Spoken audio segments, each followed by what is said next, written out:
Welcome to the third video of Follow the Crowd, Find the People Who Want to Buy Your Product. My name is Amy Jauman. I'm the Chief Learning Officer for the National Institute for Social Media.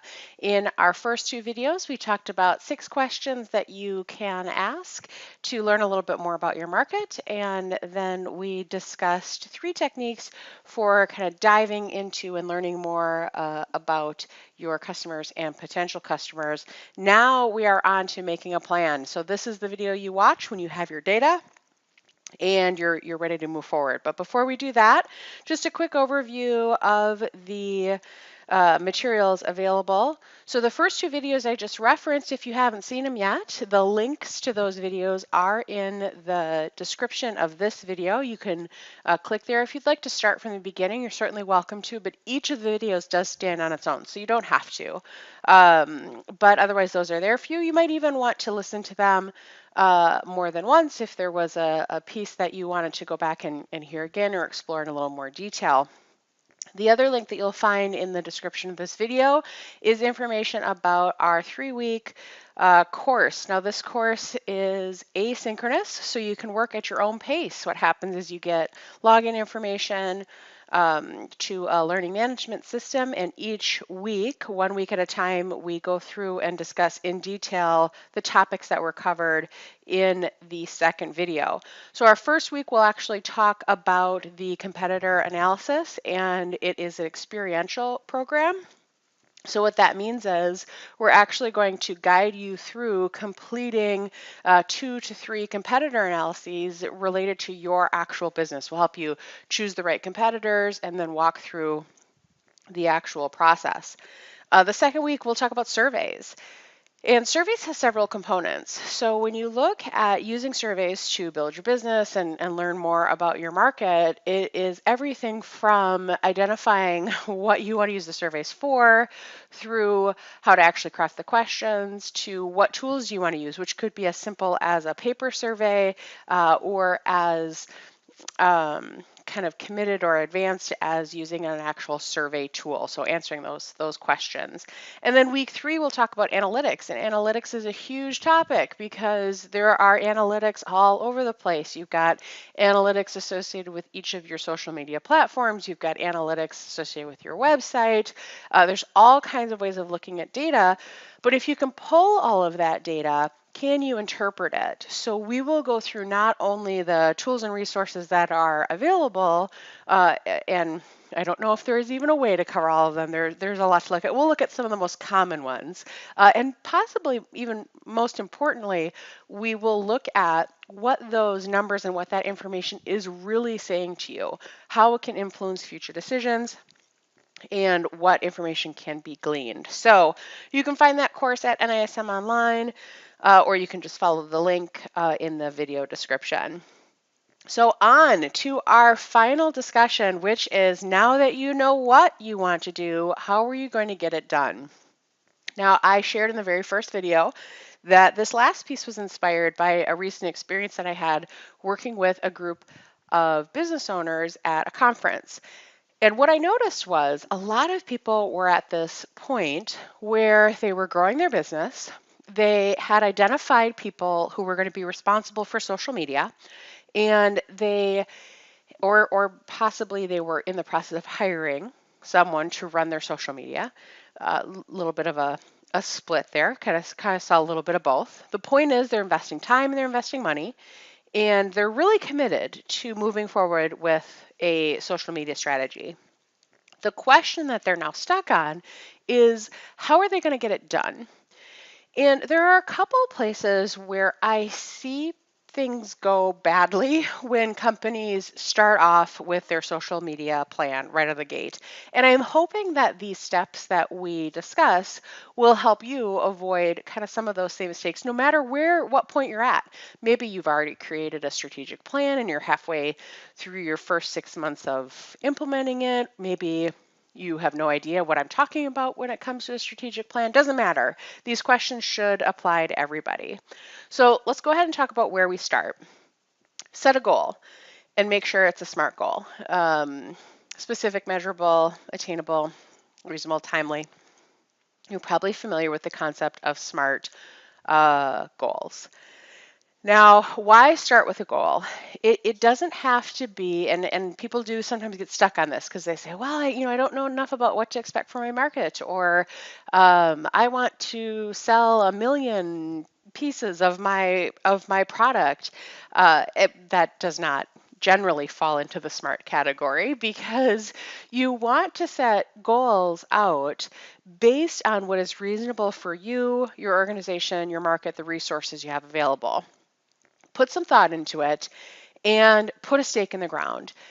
Find a goal that is as reasonable, as achievable as you can possibly estimate with the information you have.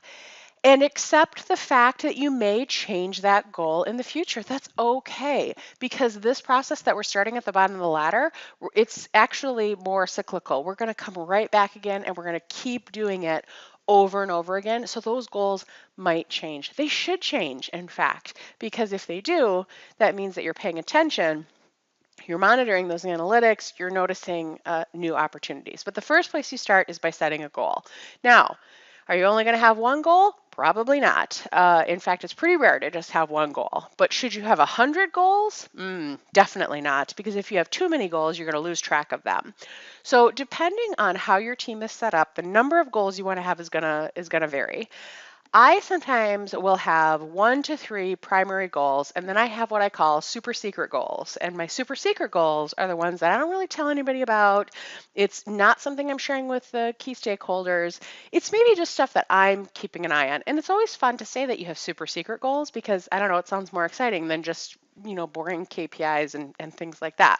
But the point is, have 1 to 3 goals that you're really focusing on so that you can literally focus. Now, if you are working on a larger team, the nice piece of this is you may have people who can kind of share the workload, and you may have other people who can monitor goals at the same time, right? So work with others. You may be able to expand a little bit and use some of the same processes and data to reach more people, but per person, per focus, 1 to 3 at the most. Next, you're going to identify your critical success factors. What on earth is a critical success factor? It is exactly what it sounds like. It is the thing or things that have to be in place for your goal to be successful. So for example, if you wanted to increase your reach on your Facebook page, you would have to have a Facebook page, right? And I use a ridiculous example like that to hopefully make it memorable. But the first step when you look at your SMART goal is to make sure that there isn't anything that is obviously problematic, anything in place right off the bat that's going to keep you from being successful. So, more common missing critical success factor is if you want to do something like increase your reach by 1,000 people inside of a month, and yet you have absolutely no budget to do a boosted post. Well, maybe. Depends on the size and commitment and what you're doing and if you have anything else in place, but no budget, that's going to be challenging. So that's going to be an indication you've got an issue with one of your critical success factors. So food for thought. Once you've got your goal, what is it that has to absolutely be in place for you to be successful? After that, choose your measurements. So what is success going to look like? So let's go back to the Facebook example. So my goal is to, let's say my initial goal was to gain more activity on the Facebook page. Fantastic. What are my critical success factors? Well, I need a Facebook page.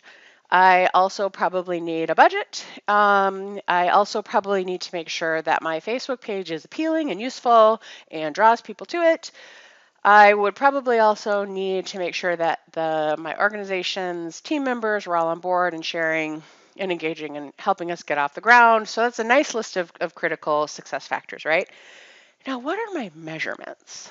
What on earth is going to tell me if things are going well or not?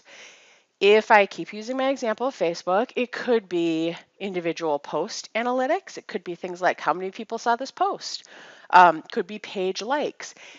It could be comparatively. So compared to last month, how many more people are actively engaging, leaving comments, liking, loving, laughing at different pieces of information that I'm sharing? The point is, you have to be thoughtful as you put your plan together and decide, okay, how am I going to know if we're successful or not? How am I going to be able to go back to our key stakeholders and say, this is exactly what we thought was going to happen. And here's the data that tells us we're moving in the right direction. Now, some people avoid this because, kind of like setting our goal, that original goal that we set at the beginning, when we look at choosing our measurements, it can be really intimidating because there's so many options, and maybe we don't always know what's going to be the most telling, or we're afraid that the number won't be dramatic enough. All kinds of ways around that. Again, discussed in more detail in our longer course, but a few things are things like if you're new, you can use benchmarks from within your industry. So maybe you don't have benchmarks kind of your own. And if you feel like a number that you have chosen as a measurement isn't impressive, like it's not gonna knock their socks off as soon as you share what happened, if you find something like that, it might be helpful to put it in context. So maybe when you are presenting the information, you say, hey, this is what Facebook estimates is the average kind of expected growth, or you might say, some kind of statistic about our Facebook page has this much activity and the average Facebook page has this much. There's all kinds of different ways of presenting the measurements that you have thought about and you genuinely feel best represent the work that you're doing in a way that will be understood by your key stakeholders. Don't just throw numbers out there, right? Provide context and think about not shading the truth, right? Not being deceptive, but educating them and helping them understand why the numbers are important, why they're impressive, why they need improvement, whatever it is. Never assuming that people understand the data as well as you do. Our next step is to recruit help as needed. This is my favorite one to talk to business owners about. So when we look at setting that goal, it is possible that right out of the gate, we set some lofty goals that simply aren't possible. It could be because of budget, it could be because of available people to manage the account. It could just simply be because our page is a little bit too new, or the industry just isn't responding in the particular way that we're anticipating. There's all kinds of things that can influence how successful our progress is and how likely we are to make our goals. A big piece of what affects that success, though, is help, is people. If you only have one person who can only support your digital presence and your social media platforms for part of their job, so 10 hours a week, or maybe you are the only person that is working on your business. Maybe you're a solopreneur. If you can only devote a small number of hours, you adjust your goals accordingly. There is absolutely no point in making a plan and setting goals that you don't have the budget or the time to support. Nobody wins. All that's going to happen is you're going to miss your goals and then you're going to feel badly about what's happened. Now, let's say you say, well, I don't have, I want to keep this goal, but I don't have the help that I need. Well, go back to the drawing board then. If you say I have a goal, and this goal is going to require someone to work on this for 10 hours a week, but I don't have somebody 10 hours a week to work on this. Well, does that mean that maybe you could take on an extra client and so that you could hire someone to work 10 hours a week? Can you do a swap of services with someone for that 10 hours a week? If you can't make the goal fit the resources you have, then you have to make the resources fit your goal. But in no circumstance do you continue up this ladder by hoping and wishing that without the appropriate resources in place, you're still going to make your goal. Because all it's going to do is frustrate everyone involved, and you won't move forward. So then finally, you do get to implement your plan. So you've mapped out your path. You've decided, here's my goal, here's what I need to be successful. as I progress through this work, here's how I'm going to measure my success and, of course, make adjustments accordingly. You have your team in place, and your team might just be you. That's good too, right? But you've got all the people in place. So now you can move forward and you can implement your plan. And a really important piece of this is, as you go along, you're going to continually do the same cycle over and over again. So maybe quarterly, you take a look at your social media strategy. So after you've implemented your plan, you loop right back around and check in after 90 days or so and figure out, is the goal that I started off with the right goal? Should I modify it? Should I update it? Was it too lofty? Was it too challenging? And if you miss your goal, that doesn't mean you didn't have the right goal. It doesn't mean you should make changes, right? There could be reasons for that, but the point is just to look at it again. Is everything still in place? Are all of your critical success factors still aligned and in the right spot and in place and available to you? Are you measuring success in the right way? Sometimes new success measures will emerge. So something will pop up that is a really strong indicator that something is going well or not so well.